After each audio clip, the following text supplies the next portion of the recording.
لائیں کہیں کہ ہمارا رب اللہ ہے، پھر اس پر جم جائیں۔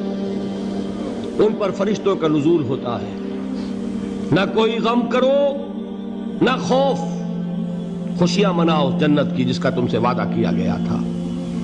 اللہ کی ربوبیت پر اطمینان جب انسان کو ہو جاتا، میرا رب اللہ ہے، ربی اللہ، انسان کے لیے نہ کوئی کھٹکا، نہ کوئی خطرہ، نہ کوئی خوف، نہ کوئی حزن۔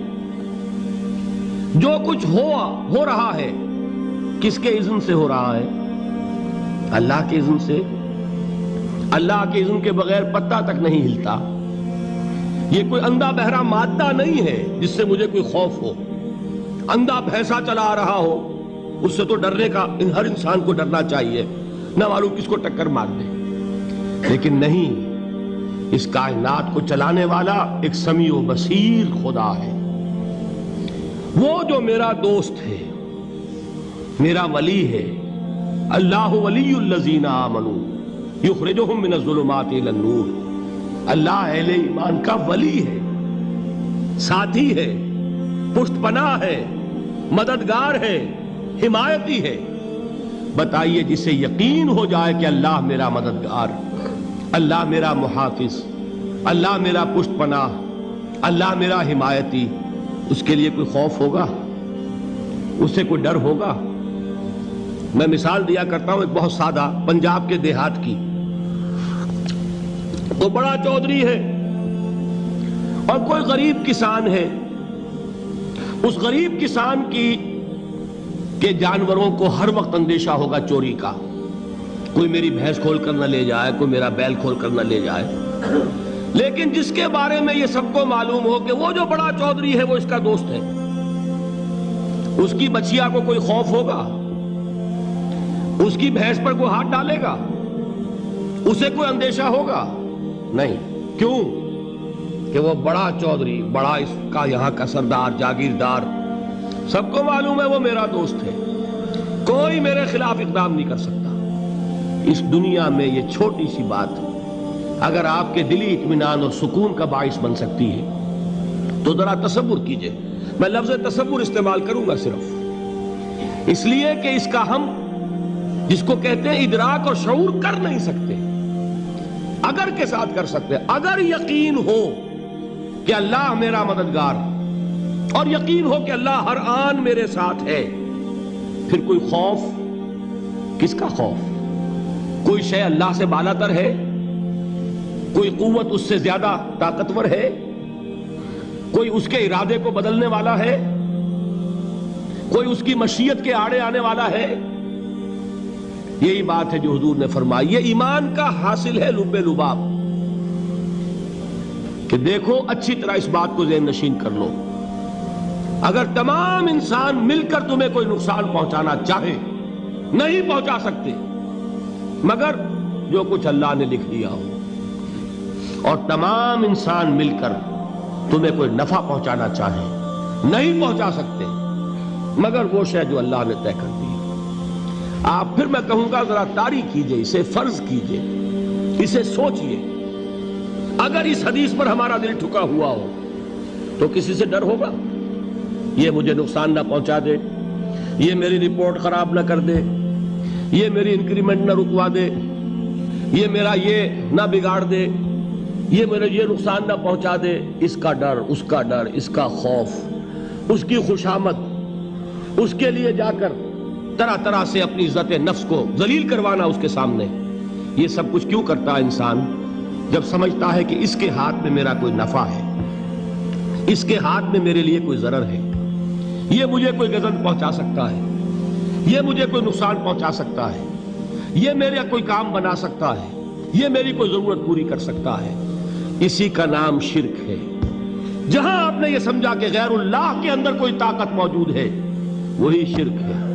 بتوں سے تجھ کو امیدیں، خدا سے نومیدی، مجھے بتا تو صحیح اور کافری کیا ہے؟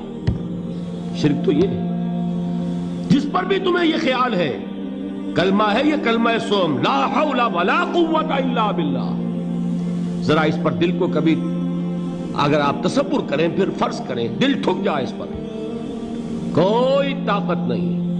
یہی بات تھی جو شیخ عبد القادر جیلانی رحمۃ اللہ علیہ نے اپنی وصیت میں اپنے بچے سے کہی. 11ویں دینے والے ہیں، لیکن حضرت شیخ عبد القادر جیلانی کی وصیت اور تعلیمات کو کتنے لوگ ہیں جو جانتے ہو؟ یہ جن مقامات تک پہنچے ہیں وہ کس چیز کی بدولت پہنچے ہیں؟ انہوں نے جو پیغام دیا وہ کیا تھا؟ اے میرے بچے، جس طریقے سے قرآن مجید میں حضرت لقمان کی نصیحتیں جو ہے نقل کر دی گئی ہیں، میں یہ عرض کروں گا بالفرض اگر قرآن حضرت عبد القادر جیلانی کے بعد نازل ہوا ہوتا تو شیخ عبد القادر کی یہ نصیحتیں بھی قرآن میں درج ہوتی. اتنی اونچی نصیحتیں ہیں. اے میرے بچے، اس حقیقت کو ذہن نشین کر لے، لا فاعل فی الحقیقت ولا مؤثر الا اللہ. اس کائنات میں نہ کوئی فاعل حقیقی ہے نہ مؤثر حقیقی ہے سوائے اللہ کے. کسی شے میں کوئی تاثیر نہیں اگر اللہ نہ چاہے. آگ جلا نہیں سکتی اگر اللہ نہ چاہے. پانی ڈبو نہیں سکتا اگر اللہ نہ چاہے. زہر ہلاک نہیں کر سکتا اگر اللہ نہ چاہے. کوئی چیز فائدہ نہیں پہنچا سکتی اگر اللہ نہ چاہے. تو در در پہ کیوں سر جھکاتے ہو؟ در در پر کیوں جبیں سائی کرتے ہو؟ سب کے سامنے کیوں ہاتھ پھیلاتے ہو؟ ایک اللہ سے مانگو. ایک اللہ کے سامنے زمین پر اپنی جبین رکھو. لا فاعل فی الحقیقت ولا مؤثر الا اللہ. نظر آتا ہے ہمیں کہ پانی پیاس بجھا دیتا ہے. پیاس بجھانے کی صلاحیت پانی میں نہیں ہے، اللہ کے اذن سے. کھانا بھوک مٹا دیتا ہے، بھوک مٹانے کی صلاحیت کھانے میں نہیں ہے، اذن رب میں. دیکھیے یہی یقین تھا. حضرت موسیٰ علیہ السلام کا واقعہ یاد کیجئے. سامنے سمندر آ گیا ہے، قوم دیکھتی ہے پیچھے کہ گرد و غبار کا طوفان ہے. معلوم ہوا کہ فرعون اپنے لشکر سمیت آ گیا ہے. لشکر جب چلتا تھا تیز رفتاری کے ساتھ تو گرد و غبار کا جو طوفان اٹھتا تھا اس کا تصور کیجئے. اور لمحہ بلمحہ وہ قریب آ رہا ہے. پوری قوم نے کیا کہا؟ اے موسیٰ انا لمدرکون، اے موسیٰ ہم کو پکڑے گئے.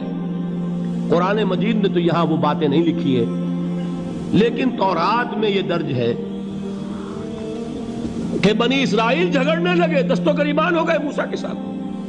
موسیٰ ہمیں یہاں مروایا لا کر، اس سے تو ہم ہی بہتر تھے.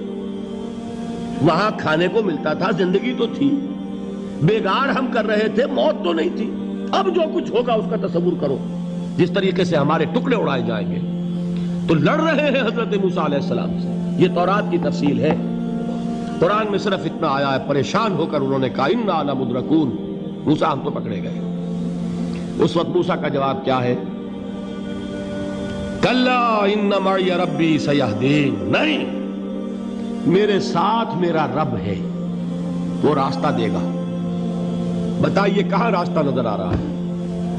یہ ہے ایمان بالغیب. راستہ نظر نہ آئے تب اللہ پر یقین ایمان ہے. جیب میں پیسے ہوں اور تب دل کو اطمینان ہے تو ایمان کس پر ہوا؟ پیسے پر، اللہ پر نہیں.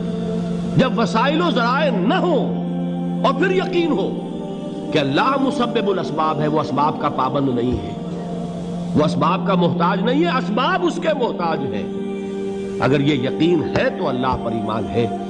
یہ نہیں ہے تو تمہارا ایمان اسباب پر ہے، وسائل پر ہے، ذرائع پر ہے، مادیات پر ہے، اللہ پر نہیں. اس وقت کہاں راستہ تھا؟ کوئی راستہ تھا؟ سمندر ہے اور ادھر سے لشکر آ گیا ہے. کلا ان معی ربی سیہدین. اب دیکھیے ایمان کہہ دینا آسان ہے، ہوا معکم اینما کنتم، جہاں کہیں بھی تم ہوتے ہو اللہ تمہارے ساتھ ہوتا ہے. لیکن اس کا یقین قائم ہو جائے تو زمین و آسمان کا فرق واقع ہو جائے.